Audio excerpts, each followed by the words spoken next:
When City Ventures is looking at opportunities, we're really looking at an opportunity to create a neighborhood. This isn't just brick and mortar. It's not just a standoff home. We're designing spaces for families.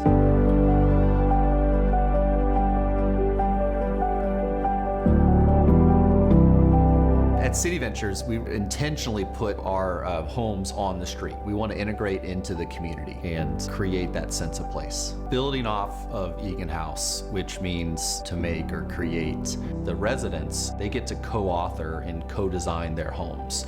The kitchen, the bathroom, all the cabinets, the countertops, the backsplash, down to just the knobs on each cabinet themselves. Rather than buying an old home that someone else designed, you can come in and buy a modern, solar-powered, all-electric, smart home that you get to put the finishing touches on yourself. City Ventures chose Artesia for a number of reasons. Number one, for the location. Adjacent to the 91, it's adjacent to the 605, close to Orange County, close to the job centers in LA, Long Beach. We're in walking distance to a high-performing school.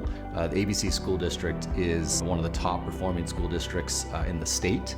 And beyond that, folks can have a home office. It's not just working in a bedroom, it's not working in the corner. It's designed for bringing customers into your workspace. That means, retail, that means live work. There will be folks here in the community that are making things on site. Eginhouse is the perfect example of City Ventures building it forward. It's not just a collection of homes, it's really about building community.